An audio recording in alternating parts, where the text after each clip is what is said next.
नमस्कार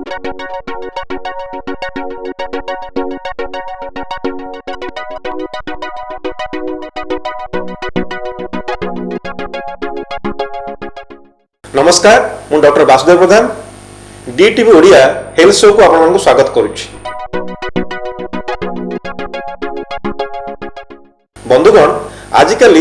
अनेक रोग देखा से भितर प्रमुख भूमिका नौ आपंकर आस्थमा बा श्वास आपंकर कंक्रीट जंगल बढ़ी बढ़ी जाऊँगी आपंकर सबुज जंगल कमी कमी जाऊँगी जुआड़ देखे कोठा घर सबुजिमा ना आ कारण कौन हुए आपंकर अम्लजान अभाव रही आपंकर परिवेश जो डस्ट भरपूर रही से आपण कोठा कांथ तो लगे गच लगुला आपंकर शीत ऋतु कहीं रोगी अधिका भोगती कारण हूँ आपंकर जो काकर पड़े जो डस्ट अच्छी एयर अच्छी उपरको जापे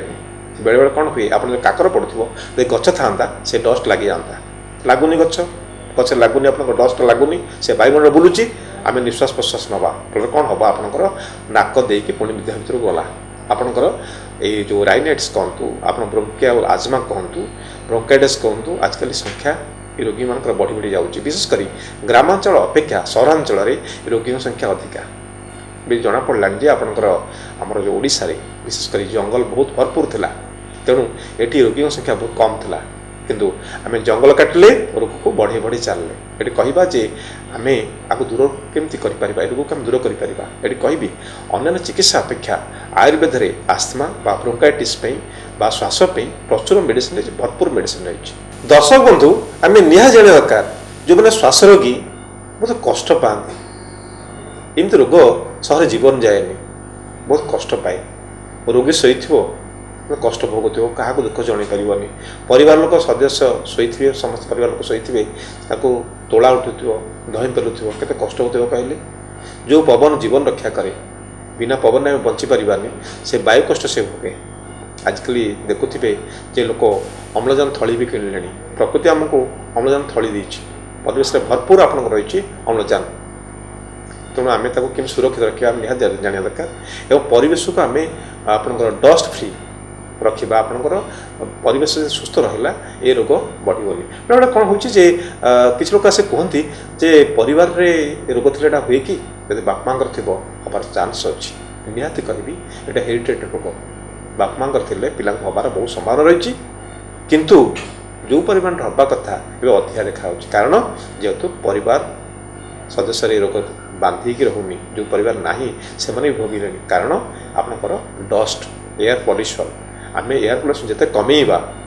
धीरे धीरे आपंकर ये रोगर रोगीर संख्या कमी कमी आसो से आम ही दायी प्रचुर गछ लगेगा एवं आप डस्ट दूरे जावा ये कहवा सकाल संध्या जब आप बाहर को बाहर कान मुह को आवृत करूँ फल कौन हम आपंकर डस्ट नाक भर पशबनी यहाँ प्रथम जदि आवश्यकता ना सकाल संध्या आप बाहर को बाहरतु ना कारण सकाल और सन्धार पवनटा आप आस्था रोगी बहुत विपद सृष्टि करे कहीं आपंकर शीतलता थाए जलवायु शीतलता थाए यहाँ बढ़े दिए से भाई कौन करेंगे जे डाक्तर परामर्श अनुसार विशेषकर आयुर्वेद डाक्तर परामर्श अनुसार आयुर्वेदिक औषध ने भल भल औषध रही श्वास कुठार कनका साबु बासाबलेह चित्रक हरितकी भारी उपादेय औषध रही श्वास बहुत लोक धारणा जे आयुर्वेद रोग भल हेनी निश्चित भाव कहबी आयुर्वेद में श्वास रोग पर सफल चिकित्सा रही तेज घर उपचार में कौन कौन व्यवहार कर अदा रही तेजपत्र रही तुलसी रही बासंग रही आपको व्यवहार करें नहीं आप चा करूँ अन्य चा अपेक्षा क्षीर चा अपेक्षा आपको नियमित दिन को 2-3 थर पीतु देखिए आपंकर श्वास कष्ट दूर हो बासाब हूँ गोटे औषध जोटा कि आपंकर श्वास को नियंत्रण नहीं आसो जदि झाड़ा परिष्कार होनी तो चित्र हरितकी देवे जदि झाड़ा परिष्कार ठीक ठाक अच्छी बासाब लह देवे भारी उपदेय औषध ताकू आपंकर निरापद भाव में बहुत दिन व्यवहार करेंगे आपको कुप्रभाव ना साइड इफेक्ट ना तेबे ये श्वास रोग में टिप्स कौन रही कौ द्रव्य को आम कहीं गुरुत्व दबा गोटे हूँ आपंकर बासंग दुखर कथा जोटी घर अच्छी जोटी बाड़ी बगीचा अच्छी से निहाती आपंकर बासंग गछ था कि दुखर कथा बासंग गछ आज दूरे दूरे जाऊँगी बर्तमान समस्या सृष्टि है लोक मैंने सहजरे बासंगटा बिछुआती गुड़ा भी चिन्ह पारे कारण पत्र डिजाइन हूँ एका प्रकार फरक एत कि बिछुआती पत्र टिके शुंग थाए ଆଂଶ ଥାଏ, କିନ୍ତୁ ଆପଣଙ୍କର ହେଉଛି ବାସମପତ୍ର ଆପଣଙ୍କର ଗୋଟେ ଦାଗ ନଥିବ ବା ଆପଣଙ୍କର ଗୋଟେ ଶୁଙ୍ଗ ନଥିବ, ଲୋମ ନଥିବ। ଫରକ ହେଉଛି ଏତିକି। ଲୋକମାନେ କନଫ୍ୟୁଜ୍ ହେବେ ଯେ ବାସଙ୍ଗ ପତ୍ର ଦେହରେ ଲଗେଇଲେ କୁଣ୍ଡେଇ ହେବନି, ଆପଣଙ୍କର ବିଚ୍ଛୁଆତ ପତ୍ର କୁଣ୍ଡେଇ ହେବ। ତେଣୁ ସମସ୍ୟା ଆସିଛି ଯେ ଆମେ ଗଛ ଚିହ୍ନି ପାରୁନି, ବାସଙ୍ଗ କେଉଁଟା ବିଚ୍ଛୁଆତି କେଉଁଟା ଚିହ୍ନି ପାରିବୁନି। ଆଡ଼ ଦୁଃଖ କ'ଣ ଅଛି? ନିହାତି ଆମେ ବାସଙ୍ଗ ଗଛ ବାଡ଼ି ବଗିଚା ଲଗାଇବେ। ଆପଣଙ୍କର ଅତୀତରେ ଦେଖୁଥିଲେ ଡେଲିଭରି ପରେ ପରେ ଛୁଆଙ୍କୁ ଯେଉଁ ଗାଧୋଇ ଦିଆଯାଉଥିଲା ବିଭିନ୍ନ ପତ୍ରରେ ବାସଙ୍ଗ ବି ସ୍ଥାନ ନେଉଥିଲା। ଏତେ ଉପକାରୀ, ଯେଉଁ ଦ୍ରବ୍ୟଟି ଉପକାର କରେ ଆମ ଚଳଣିରେ ଯୋଡ଼ି ଦିଆଯାଇଥିଲା। କେବଳ ବାସଙ୍ଗ ଯେ ଶ୍ୱାସ ରୋଗ ଭଲ କରେ ତା ନୁହେଁ, ବାତ ରୋଗରେ ମଧ୍ୟ ଆପଣ ଯେଉଁ ପତ୍ର ପୋଡ଼ି ସେକ କରୁଛନ୍ତି ତାକୁ ମଧ୍ୟ ପ୍ରୟୋଗ କରିପାରିବେ। ଏଠି କହିବା ଯେ ଆପଣ ଯେଉଁଠି ବାଡ଼ି ବଗିଚା ଅଛି ଅନ୍ତତଃ ଗୋଟିଏ ବାସଙ୍ଗ ଗଛ ଲଗାନ୍ତୁ। ଚାଷୀ ଭାଇମାନଙ୍କୁ ତ କହିବି ଯେ ବର୍ତ୍ତମାନ ଯେଉଁ ଭଳିଆ ଆଜମା ରୋଗୀ, ଶ୍ୱାସ ରୋଗୀ ଦିନକୁ ଦିନ ବଢ଼ି ବଢ଼ି ଯାଉଛନ୍ତି, ଆଗାମୀ ଦିନରେ ନିହାତି ଚାହିଦା ବଢ଼ି ବଢ଼ି ଚାଲିବ। ଲୋକମାନେ ବୁଝିଲେଣି ଯେ ଆୟୁର୍ବେଦ ନିରାପଦ ଔଷଧ ରହୁଛି ଶ୍ୱାସ ରୋଗ ପାଇଁ। ତେଣୁ ବାସଙ୍ଗକୁ ନେଇ ବିଭିନ୍ନ ପ୍ରକାର ଔଷଧ ତିଆରି କରାହେଲାଣି। ମାର୍କେଟରେ ବି